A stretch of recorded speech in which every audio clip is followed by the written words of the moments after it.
The world can change in an instant. One moment, you believe in the life you've built, the love you share, the trust you've nurtured, and in the next, it all crumbles like sand slipping through your fingers. My name is Ethan Carter, and this is the story of how I lost everything before I fought back and took my life into my own hands. I met Olivia 8 years ago at a mutual friend's wedding. She was stunning, golden brown hair cascading down her back, deep hazel eyes that sparkled when she laughed. She had this infectious energy, the kind that made you feel like you were the most important person in the room when she spoke to you. I was smitten from the start. We got married after 2 years of dating. Life was good, or at least it seemed that way. We both had stable jobs. Olivia worked as an event planner, and I was an IT consultant. Our home was a cozy suburban house, not extravagant, but comfortable. We had friends, weekend barbecues, inside jokes. Everything seemed normal.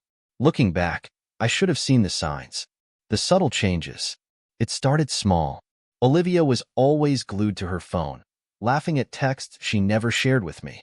She started dressing differently, sexier, more effort put into her appearance even for minor errands. At first, I told myself it was nothing. After all, a woman wanting to feel confident in her looks wasn't suspicious, right? Then came the late nights. "Work is insane this month," she said one evening, kicking off her heels as she walked through the door, well past midnight. "You've been working a lot lately," I noted, not wanting to sound accusatory, but curiosity getting the better of me. She waved it off with a tired sigh. "Big projects. More clients. It's just temporary." I nodded, trusting her, because that's what a husband does. But temporary turned into a routine. There were more late nights, more last-minute work trips. The kisses before bed became routine rather than affectionate. The laughter we used to share faded into strained conversations over dinner. I chalked it up to stress. Life gets busy, right? Then, I found the first undeniable clue. A single receipt. It was crumpled at the bottom of the laundry basket when I was tossing in some of her clothes. A fancy hotel, paid for just a week ago. A room for two. My chest tightened. I stared at the paper, feeling like the walls were closing in around me. My first instinct was denial. Maybe it was for work.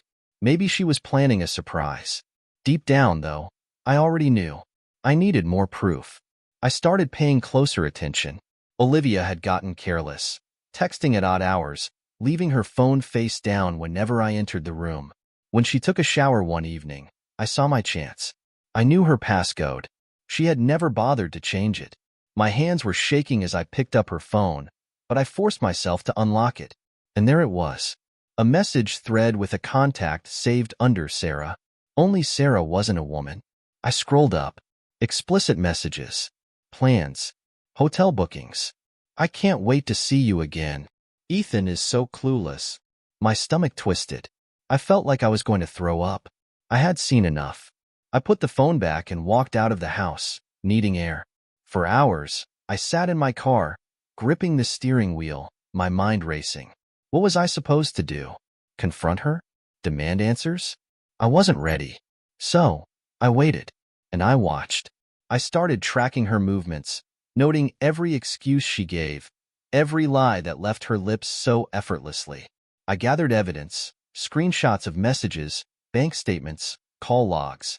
I wasn't going to be made a fool of. Then, one night, everything took a darker turn. I had planned to confront her. I was done playing detective. But before I could, Olivia blindsided me. She came home crying, sobbing. "I can't do this anymore, Ethan," she whispered, tears streaking her face. I was confused. "Do what?" She shook her head, looking broken. "I need to tell you something. I can't live with it anymore." My pulse quickened. Was she about to confess?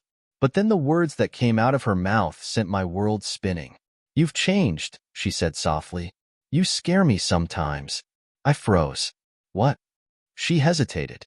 I didn't want to say anything, but the way you've been acting lately, it's like you're watching me, tracking my every move. Cold dread settled in my stomach. She knew. She knew I had been watching her, and now she was flipping the script. "I'm worried about my safety," she continued, voice trembling. I even spoke to someone about it. "If anything happens to me, They know who to blame. My blood ran cold. She wasn't just covering her tracks. She was setting me up. And just like that, the betrayal I had felt before was nothing compared to this. I wasn't just dealing with a cheating wife. I was dealing with a woman who was willing to destroy my life to cover her own sins. At that moment, I realized something chilling. This wasn't a panicked reaction. It was a calculated move. She had planned this. She had anticipated getting caught, and rather than admit to her infidelity, she had decided to turn me into the villain. But what she didn't realize was that I had proof, and I wasn't about to go down without a fight. I sat there, staring at Olivia, my mind racing through every possible scenario. She wasn't just covering her affair.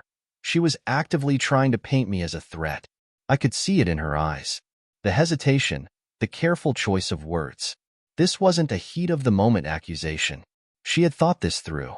My hands clenched into fists, but I forced myself to stay calm. Olivia, what are you saying? She looked away, feigning distress. I've noticed how much you've been watching me. It's scaring me, Ethan. And the way you've been acting lately, I feel like I can't even breathe without wondering if you're going to snap. Snap? She was setting the groundwork. If she could convince people that I was unstable, if she could make it look like I was controlling or abusive, she could flip the narrative. She could make me the bad guy. And if it worked, no one would believe me when I revealed the truth about her affair. I took a slow breath, keeping my expression neutral. I'm sorry if I've made you uncomfortable, I said carefully. That was never my intention. Her eyes flicked toward me, searching for a reaction. She had expected me to get angry. She wanted me to explode, to lash out. She wanted me to prove her right. I wouldn't give her that satisfaction. Instead, I did the opposite. Maybe we should take some space, I suggested. If you're feeling this way, I don't want to make things worse. Why don't you stay with a friend for a few days? She blinked. What? I could see the gears turning in her head. That wasn't what she had planned. If I gave her distance, her claims would seem weaker. No immediate danger, no desperate need to escape. I had thrown her off balance. I just want you to feel safe, I added, keeping my voice even. If you think I'm a threat, then I don't want to be in the same house until we figure this out.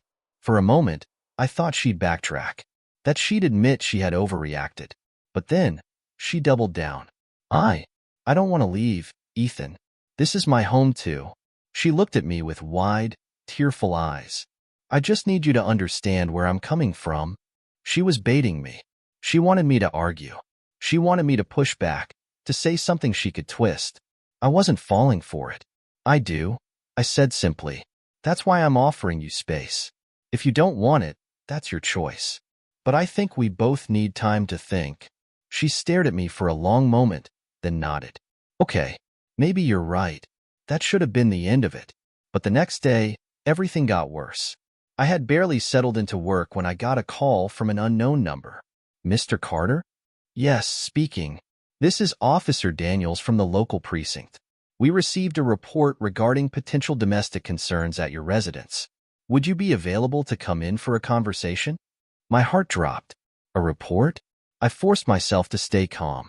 May I ask who made the report? There was a pause. We're just looking to speak with you for now, Mr. Carter. That told me everything I needed to know. Olivia had already made her move. I agreed to meet them that afternoon. When I arrived at the station, I was greeted by Officer Daniels and a social worker, Ms. Reynolds. They led me to a small interview room, offering me a seat. I kept my breathing steady. I wasn't under arrest. That was a good sign. But the fact that I was here at all meant Olivia had laid the groundwork. Mr. Carter, Officer Daniels began, we received a statement from your wife, Olivia Carter. She expressed concerns about feeling unsafe in her home. I clenched my jaw but said nothing. She claims you've been monitoring her movements, becoming increasingly controlling, and that she's afraid things may escalate. I met his gaze. Did she provide any evidence? The officer hesitated. She mentioned feeling trapped in the relationship, that you have been emotionally aggressive, and that she feared you might act out. While there's no physical evidence of harm, we take emotional distress seriously. I forced out a humorless chuckle. So, let me get this straight. My wife, who I suspect of cheating, conveniently claims to feel trapped the moment I start noticing her lies. Ms. Reynolds, the social worker, leaned forward. Ethan, I understand this is difficult, but we have to assess all concerns. If you'd like to share your perspective, now would be the time. I took a deep breath. Let me make one thing very clear. I have never, not once, hurt or threatened Olivia. What I have done is start paying attention to things that don't add up. Late nights, hidden messages, secretive behavior. And now, when I was about to confront her, she suddenly claims she's afraid of me. Officer Daniels exchanged a glance with Ms. Reynolds. Are you suggesting she made this up? I pulled out my phone. I don't have to suggest it. I can prove it. I placed my phone on the table, scrolling through screenshots of her messages with another man. I had bank statements, hotel bookings, even timestamps proving her so-called work trips were anything but. Ms. Reynolds' eyes widened. You have all this? Yes, I said, my voice firm. And I can get more. She's not afraid of me. She's afraid of being exposed. Officer Daniels exhaled, rubbing his chin. This does change things. Damn right it did. By the time I left the station, I felt a shift in power. Olivia had tried to frame me, but she underestimated just how much I had prepared. I wasn't done yet. That night, I took things further. First, I called a lawyer. Then, I made copies of every single piece of evidence I had. And finally, I hired a private investigator. If Olivia wanted a war, she had no idea what was coming. I had always believed that the truth would set you free. But in my case, I knew that the truth alone wasn't enough. I needed undeniable proof, leverage, and a strategy to ensure Olivia couldn't twist things in her favor. The morning after my meeting with the police, I met with my lawyer, Jonathan Pierce. He was sharp, confident, and most importantly, he didn't tolerate nonsense. As I laid out everything, the texts, the receipts, Olivia's sudden accusations, his face remained unreadable. Finally, after scrolling through my evidence, he leaned back in his chair and exhaled. This is good, Jonathan said. But it's not enough. I stiffened. Not enough? She's trying to frame me for something I didn't do? He nodded. I believe you, Ethan. But the court doesn't work on gut feelings. Olivia hasn't accused you of physical abuse, which means right now, it's just her word against yours when it comes to emotional distress. However, if she takes this further, files for a restraining order, or makes false claims of domestic violence, things could get serious fast. I clenched my jaw. So, what do we do? Jonathan smirked. We play smarter. The next few days were a blur of preparation. I followed Jonathan's instructions to the letter. 1. I moved out of the house temporarily. Olivia had already hinted at feeling unsafe, so I took away her ability to escalate that claim by voluntarily leaving. 2. I filed a formal statement with the police. I provided them with all my evidence and made it clear that I believed Olivia was planning a false accusation against me. 3. The private investigator, Mark Dalton, started digging deeper into Olivia's affair. And then, Olivia made her next move. She filed for divorce. I wasn't surprised, but what did shock me was her demand for spousal support and full ownership of our home. Jonathan scoffed when he read the paperwork. She's bold. I'll give her that. But Olivia had made one crucial mistake. She had underestimated how much I was prepared to fight back. That night, my PI, Mark, called. Got something interesting for you, he said. Your wife isn't just cheating. She's been planning this for months. Months? Mark sent me everything he had gathered, emails, messages, and even a recorded conversation Olivia had with her lover, Brandon. In the audio, Olivia laughed as she said, Once I get Ethan out of the way, we'll have everything. He won't know what hit him. My blood ran cold. She had never intended to just cheat and leave. She wanted to ruin me completely, take my money, take my home, destroy my reputation. That was her real endgame. The confrontation. With everything in place, I called Olivia and told her I wanted to talk. She hesitated but agreed. We met in a coffee shop, neutral ground. She showed up wearing a fake mask of concern. Ethan, I just think this is for the best. We've both changed. I nodded, keeping my expression blank. You're right. We have. She tilted her head. So, I assume you'll sign the divorce papers? I chuckled. Not quite. Olivia's smile faltered. What do you mean? I leaned forward. I know everything, Olivia. The affair. The plan. Your little, scared wife act. I even have a recording of you saying you were setting me up. Her face paled. What? I pulled out my phone and played the audio. Her own voice filled the space between us. Once I get Ethan out of the way, we'll have everything. He won't know what hit him. Olivia's hands started shaking. Where did you get that? I leaned back, smirking. Doesn't matter. What matters is that I now have enough proof to destroy you in court. She swallowed hard. You wouldn't. I arched a brow. You try to frame me, Olivia. You really think I'd let that slide? For the first time, I saw fear in her eyes. She had spent so long manipulating, scheming, and lying. But now, she was the one who had no control. And I wasn't done yet. I pulled out a folder and slid it across the table. Here's what's going to happen. You're going to drop the divorce terms and agree to an equal split of assets. You're going to write a formal retraction of your claims about me to the police. And you're going to walk away without another word. Her jaw tightened. And if I don't? I smirked. Then I take this recording, along with every piece of evidence I have, and send it to your job, your family, and the police. I'll make sure everyone knows exactly who you are. Silence. Olivia's breathing was shaky, her hands gripping the edge of the table. You bastard, she whispered. I smiled. I learned from the best. She didn't have a choice, and she knew it. Her plan had backfired completely. 2 days later, Olivia signed the revised divorce agreement. She didn't argue. She didn't try to negotiate. She just signed. Maybe it was the weight of the evidence I had against her, or maybe it was the realization that her scheme had crumbled right in front of her. Either way, she had no fight left. She tried to keep up appearances, though. When she handed me the papers, she forced a bitter smile. Guess we're finally done, huh? I met her gaze, my face unreadable. Yeah, we are. Her fingers clenched around the edge of the table. For what it's worth, Ethan, I didn't want things to end like this. I let out a dry chuckle. Really? Because from where I'm standing, this was your plan all along.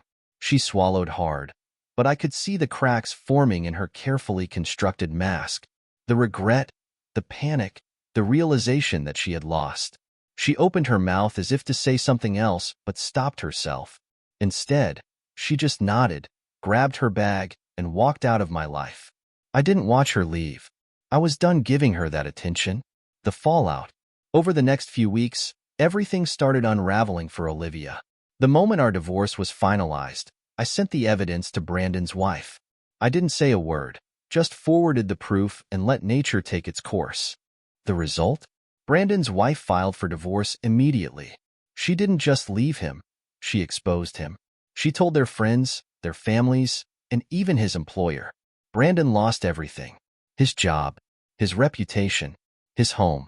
I heard through mutual acquaintances that he was crashing at a friend's place, drinking himself into oblivion. As for Olivia, her reputation took a hit too. Word spread about what she had done. Not just the affair, but her attempt to frame me. She became a cautionary tale in our social circles. Some friends cut ties. Others kept their distance. And then came the final blow. She lost her job. Turns out, her boss didn't appreciate having an employee whose name was now linked to lies and betrayal. She was quietly let go. Her contract terminated due to internal restructuring. I found out through a mutual friend that Olivia was struggling to make ends meet. The house she had wanted so badly, she had to sell her share just to afford rent. Everything she had tried to take from me, my stability, my reputation, my life, she had lost instead. And me? I was finally free. Moving forward, I won't lie and say I wasn't bitter, that there wasn't a part of me that enjoyed seeing her fall. But more than anything, I felt relief. For the first time in years, I could breathe. I didn't have to walk on eggshells, wondering if my own wife was lying to me. I threw myself into rebuilding my life. I focused on my work. Without the constant emotional drain of Olivia's manipulation, I excelled in my career, earning a long-overdue promotion. I reconnected with old friends, people who had distanced themselves because they had sensed something off in my marriage. They welcomed me back with open arms. I started therapy. I wanted to understand why I had ignored the red flags for so long, why I had let myself be manipulated.